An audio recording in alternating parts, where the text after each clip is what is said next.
Hello friends, welcome to my channel. तो आज की मार्केट में जो हुआ वो पिछले कई दिनों में नहीं देखा गया है।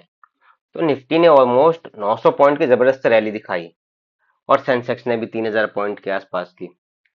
मगर सवाल ये है कि क्या ये जो रैली है वो सस्टेन करेगी या फिर ये रिटेलर्स का एक नया ट्रैप है। तो अगर आप भी कंफ्यूज हैं तो आज हम टेक्निकल एनालिसिस के बेसिस पे ये प्रिडिक्ट करने की कोशिश करेंगे कि निफ्टी की जो शॉर्ट टर्म मूवमेंट है वो क्या हो सकती है। तो आज को जो करंट मार्केट सिचुएशन थी वो ये थी कि निफ्टी ने ऑलमोस्ट 900 के आसपास की मूवमेंट दिखाई। सेंसेक्स ने भी ऑलमोस्ट 3000 पॉइंट्स की मूविंग मूवमेंट दिखाई।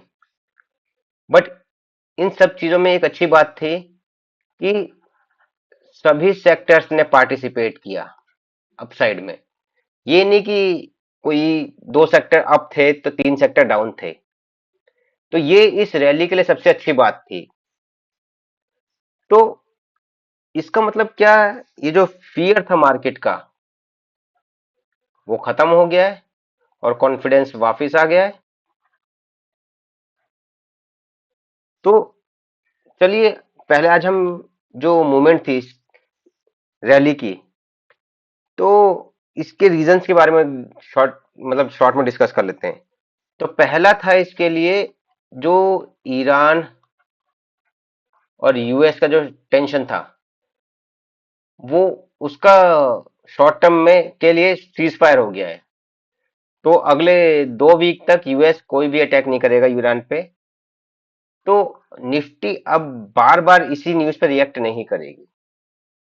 ऐसा हिस्टोरिकली देखा गया है कि अगर कोई भी इशू या अनसर्टेनिटी आती है मार्केट में, जैसे यूक्रेन और रशिया का वॉर हुआ था, तो वहां पे भी शुरू में जब वॉर स्टार्ट हुआ तो निफ्टी ने डाउन साइड दिखाया। मगर जब अभी तक ऑलमोस्ट वो वॉर चल ही रहा है तो उसके बाद मार्केट ने उस पर रिएक्ट करना बंद कर दिया। जैसे कोरोना में भी आपने देखा होगा कि मार्केट जब पहले बार लॉकडाउन लगा था तो उस टाइम क्रैश आया था। बट जब सेकंड टाइम लॉकडाउन लगा, जब कोविड सेकंड टाइम आया, तो उस टाइम पे निफ्टी ने ऊपर की साइड ही मूवमेंट दिखाई, जबकि लोग प्रिडिक्ट कर रहे थे कि इस बार फिर से निफ्टी नीचे आएगी। तो पहला तो था आपका ईरान और यूएस का टेंशन। दूसरा था जो क्रूड ऑयल क्रैश हुआ है, वो ऑलमोस्ट 15% के करीब डाउन हुआ है, जो निफ्टी के लिए बहुत अच्छी बात है। तो क्योंकि इससे जो इंडिया का फॉरेन एक्सचेंज का आउटफ्लो है वो बहुत ज्यादा होता है। जितना ज्यादा क्रूड महंगा होगा उतना हमारा फॉरेक्स बाहर जाएगा, और उसकी वजह से जो डेली रूटीन की चीजें भी हैं, तो उनकी ट्रांसपोर्टेशन वगैरह में नॉर्मली डीजल पेट्रोल यूज होता है। तो वो अगर उनके प्राइसेस बढ़ते हैं तो कहीं ना कहीं मिडिल क्लास, लोअर क्लास और अपर क्लास सबके जेबों में फर्क पड़ता है। तो इससे क्या होता है कि जो लोगों की इनकम है उसके कंपैरिजन में एक्सपेंस भी बहुत ज्यादा होते हैं। तो जब यहाँ पे क्रूड ऑयल में क्रैश हुआ तो इट मीन्स जो हमारे देश की जो फॉरेन एक्सचेंज का आउटफ्लो है वो कम होगा। तो ये हमारे जो निफ्टी के लिए बहुत अच्छी बात है। और तीसरा क्या है कि कुछ मतलब ये जो शॉर्ट कवरिंग है हुई, या फिर कह सकते हैं कि फ्रेश बाइंग हुई होगी, कुछ बड़े लोगों ने की होगी। क्योंकि सभी स्टॉकों में एक साथ मूवमेंट होना या करवाना रिटेलर नहीं करा सकता, क्योंकि इसमें बड़े हो ये कुछ ना कुछ बड़े फाइनेंशियल इंस्टीट्यूशन ने ही कराया होगा, बाय किया होगा। तो चलिए अब हम पहले कुछ टेक्निकल एनालिसिस के बेसिस पे हम ये देखते हैं कि निफ्टी की जो शॉर्ट टर्म की मूवमेंट प्रोबेबिलिटी है वो क्या है। तो यहाँ पे आप देखेंगे कि डेली का चार्ट है। तो पहले हम हायर टाइम फ्रेम से लोअर टाइम फ्रेम की तरफ चलेंगे।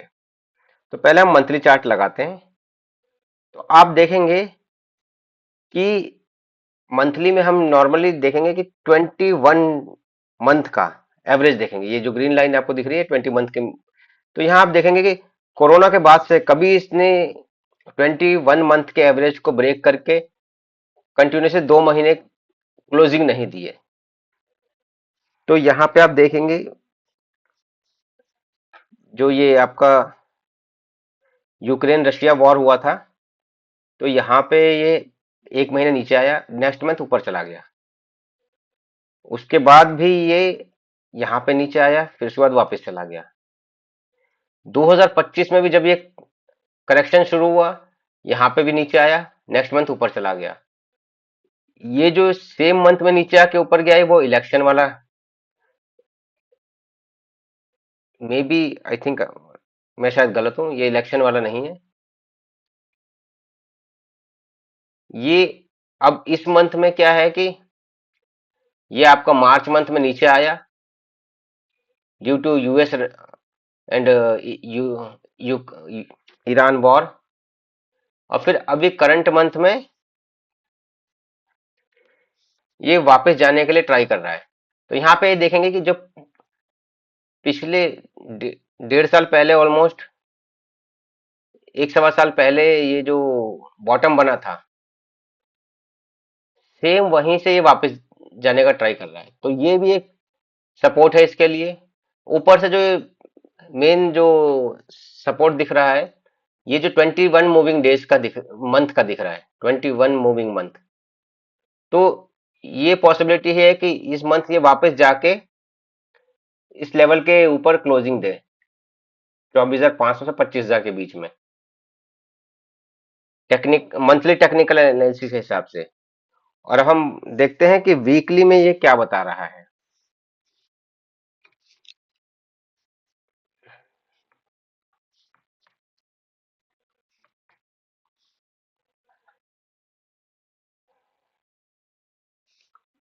तो वीकली में आप देखेंगे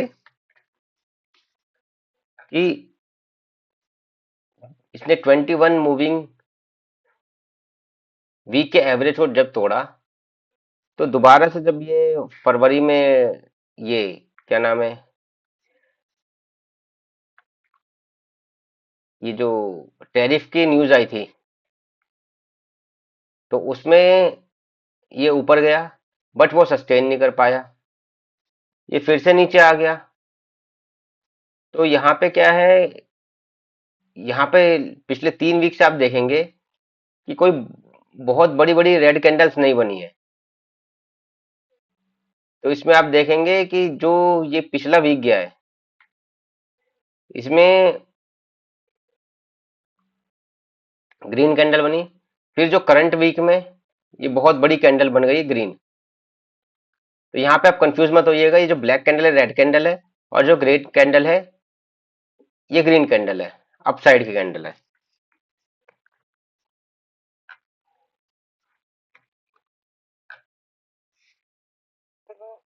तो यहाँ पे आप देखिए कि ये एक अच्छी एनगल्फिंग कैंडल बन रही है भरी हुई। अगर इस वीक में जो अब बाकी के ट्रेडिंग डेज बचे हुए हैं, कल और परसों वाले, अगर उसमें कोई नीचे की तरफ मूवमेंट नहीं आती है, तो एक बहुत अच्छी कैंडल मानी जाएगी। और ये वीकली बेसिस पे ये एक अच्छा सपोर्ट माना जाएगा। उसके बाद अगर हम डेली बेसिस पे बात करें,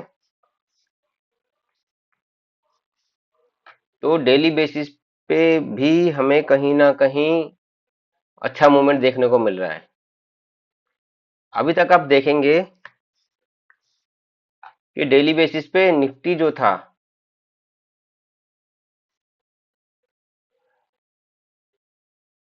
अब लोअर लो बना रहा था, मतलब कि जो मूवमेंट जो मूवमेंट थी वो नीचे की तरफ ही थी। जैसे अगर सपोज कीजिए कि ये जो हाई बना, नेक्स्ट मूवमेंट जब नेक्स्ट नीचे से ऊपर की तरफ आया, तो उसके ऊपर नहीं तोड़ पाया।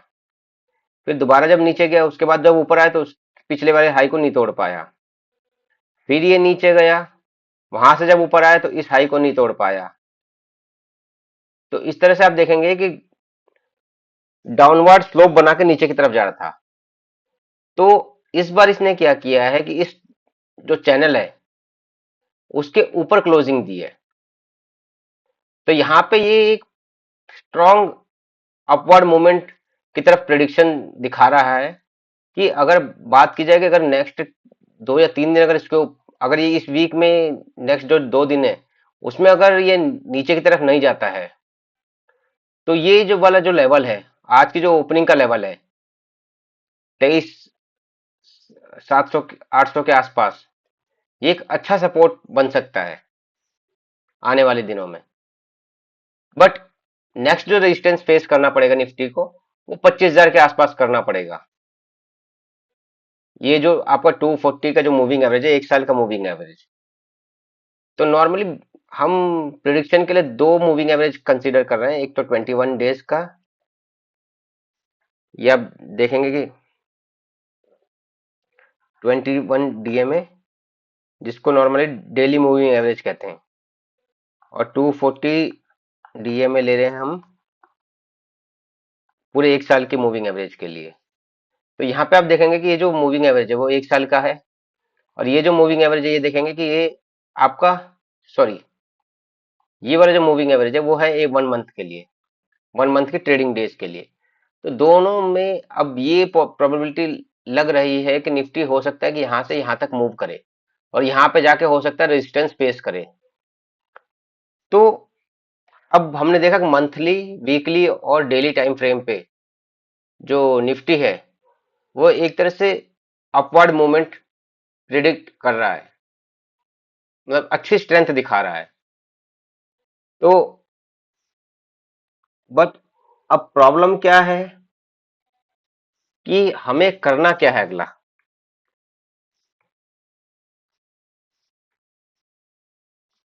तो अब इन्वेस्टर्स के माइंड में है कि अब हम क्या करें, क्योंकि अगर हम 25,000 तक वेट करते हैं तो हो सकता है कि कुछ स्टॉक हाथ से निकल जाए जो अभी अच्छे प्राइस पे हैं। तो सबसे बड़ी प्रॉब्लम यह है कि हमें करना क्या है। तो अब दो सिनेरियो हैं इसमें कि पहला, अगर आप ऑलरेडी इन्वेस्टेड हैं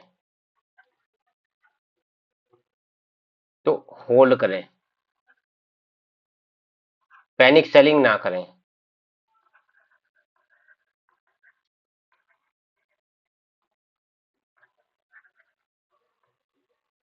और उसके बाद अगर फ्रेश एंट्री की बात करें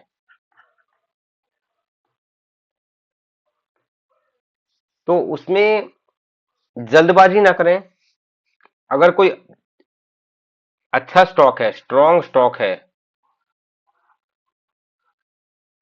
तो उसके लिए एक ही चीज रखें, बाय ऑन डिप।